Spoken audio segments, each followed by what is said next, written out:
Olá, queridos.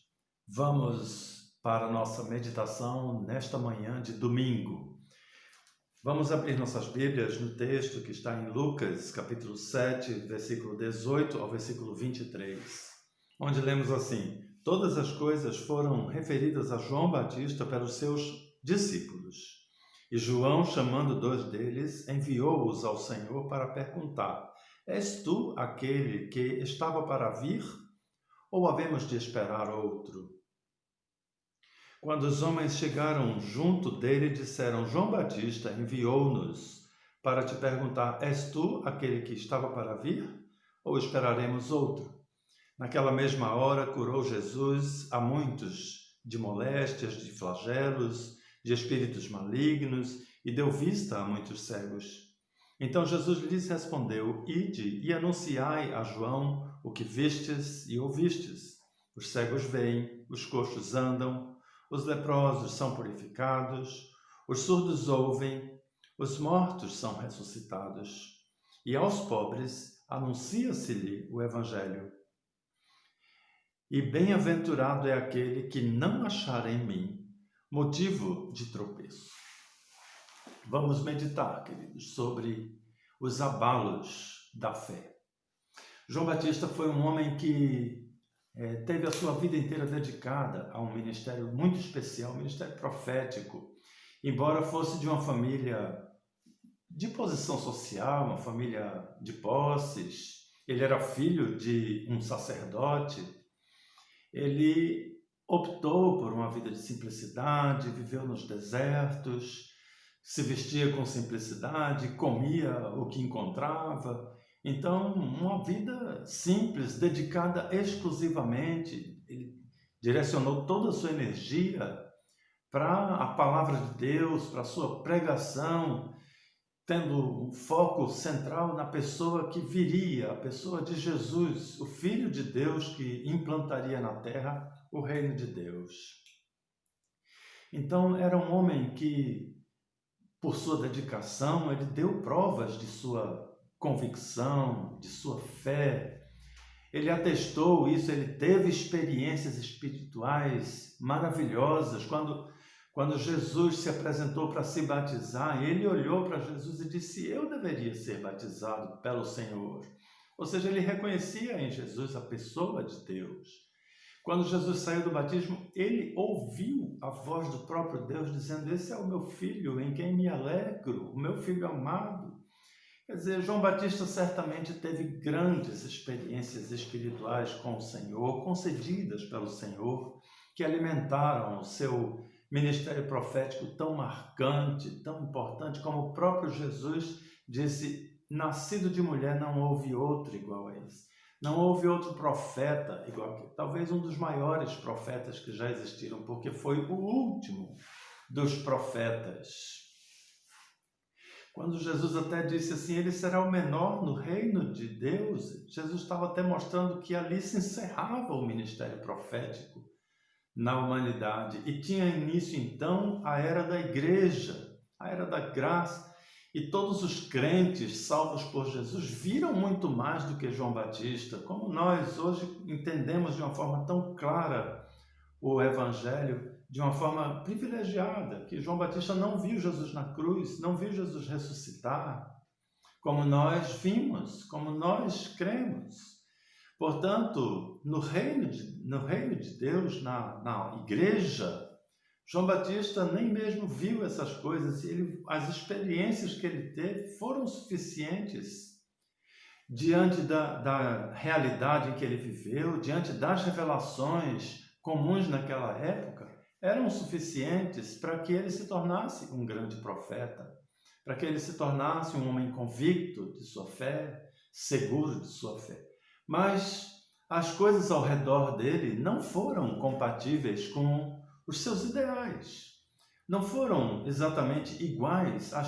A igreja não pareceu ser igual ao que ele idealizou, ao que ele imaginava que seria. O seu conflito com a sociedade, com o poder dominante, com a igreja de então, a religiosidade judaica que ele conhecia tão bem, foi criado dentro do santuário praticamente. Seu pai era uma autoridade legal, uma autoridade religiosa. Então, aqueles seus conflitos foram se agravando cada vez mais, a incompatibilidade com o ambiente onde ele estava inserido se tornava cada vez mais severo, cada vez mais difícil, e isso não condizia com a sua ideia de chegar do reino de Deus que ele pregou com tanta ênfase, com tanta segurança.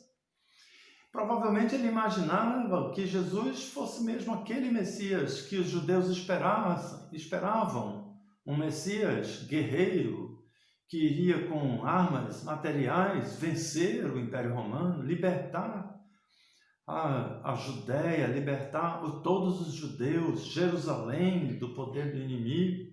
Talvez tivesse em sua mente um ideal de igreja, de obra de Deus aqui na terra, especial, que atendesse a todos os seus anseios, que atendesse à sua visão de povo de Deus aqui na terra. E que as coisas não estavam se configurando dessa forma. Inclusive, quando ele enviou esses seus mensageiros a Jesus, ele estava preso, segundo o relato em Mateus capítulo 11, versículo 2. Mateus declara aí, quando estava na prisão, enviou os seus discípulos a Jesus. Quer dizer, a sua vida não estava melhorando materialmente.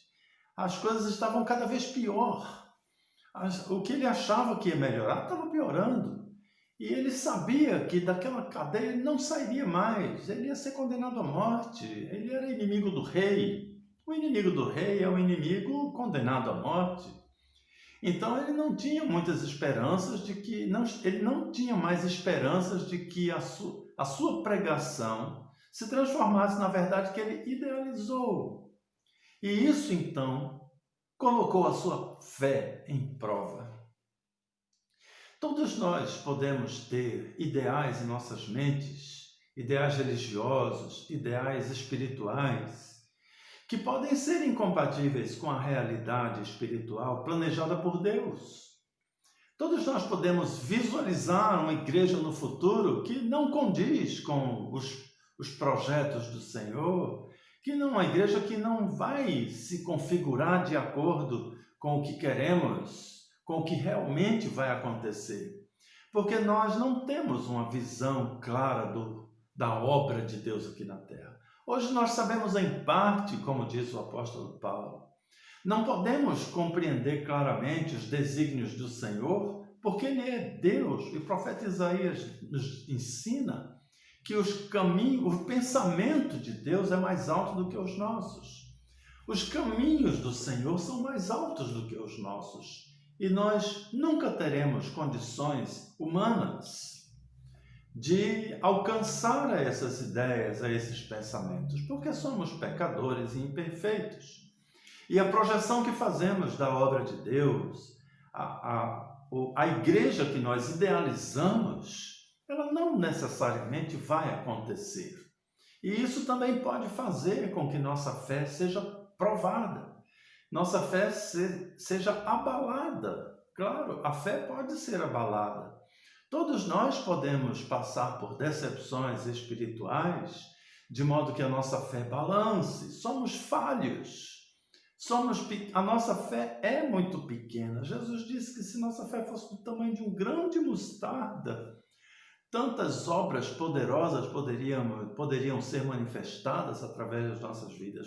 Portanto, nem isso nós temos. A nossa fé é uma poeirinha.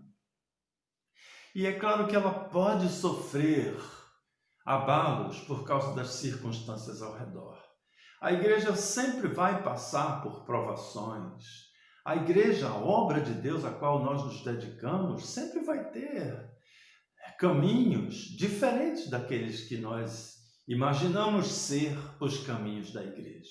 É tão comum em nossos corações nós pensarmos, né? Mas eu estou fazendo o que Deus quer, por que essas coisas são assim? Será que a nossa igreja estava agindo errado e por isso aconteceu isso e aquilo? Aconteceu um terremoto porque nós erramos? Aconteceu uma tempestade, um vendaval? uma coisa, um cataclisma, agora uma pandemia ou tantas outras coisas podem acontecer que nos fazem questionar, será que nós estamos agindo certo? E colocamos em xeque aquela ideia de igreja que nós tínhamos e alimentamos durante muito tempo, quando na verdade devemos nos conformar que a igreja segue um padrão de caminho, uma linha pré-determinada por Deus. Deus planejou as coisas e não existe nada que possa fugir dos ideais de Deus. Nós vemos também na palavra de João Batista que ele, na sua angústia, na sua fraqueza, na sua fé abalada, ele mostra um detalhe muito importante para nós, para o nosso aprendizado, é que a sua convicção não foi em nenhum momento afetada. A pergunta que ele mandou fazer para Jesus continha também a frase dizendo assim, ou devemos ainda esperar outro. Ou seja, ele sabia que a palavra de Deus não ia falhar. A sua fé podia estar abalada, mas aquela palavra que ele aprendeu, a Bíblia que ele estudou, que ele leu, que ele sabia, conhecia, era inabalável. Portanto, a convicção dele é a convicção que devemos ter. Mesmo que a configuração do ambiente seja diferente do que nós imaginamos, do que nós associamos à nossa fé, a nossa plena convicção das coisas que se esperam não vai se abalar. E quando nós baseamos a nossa convicção e a nossa fé na palavra de Deus, nós estaremos acima das dúvidas, acima dos abalos que possamos sofrer. E é isso que vai fazer com que nossa igreja, com que cada um de nós, crentes, cristãos, principalmente esses que trabalham, que militam, que atuam na obra de Jesus, possam superar qualquer que seja a dificuldade. Pelo contrário, se o João Batista tivesse uma visão mais estendida, ele teria visto o quanto foi consistente a sua pregação diante da realidade da igreja que estava se configurando. Assim como nós, talvez não tenhamos uma visão tão distante, mas se pudéssemos enxergar no futuro, nós íamos olhar para a situação que nossa igreja vê hoje e glorificarmos a Deus, louvarmos ao Senhor pela sua sabedoria e seu controle, seu governo sobre os acontecimentos. De modo que tudo o que estamos vivendo hoje faz parte dos planos do Senhor. É por isso que nós somos aconselhados pela palavra de Deus a darmos graças por tudo, a confiarmos plenamente em Deus, a anularmos completamente o que pensamos, o que idealizamos e seguirmos a Jesus somente, que é o Senhor, que tem todo o poder no céu e na terra. E assim nós caminhamos para um tempo de vitória, para um tempo de conquistas que nós não entendemos, mas estamos marchando em direção às vitórias de Jesus que todos nós vamos testemunhar. Então, que Deus abençoe a sua palavra ao seu coração nesta manhã, de modo que a nossa fé e a nossa convicção seja a cada momento mais fortalecida no Senhor. Um grande abraço virtual, fiquemos todos com Deus.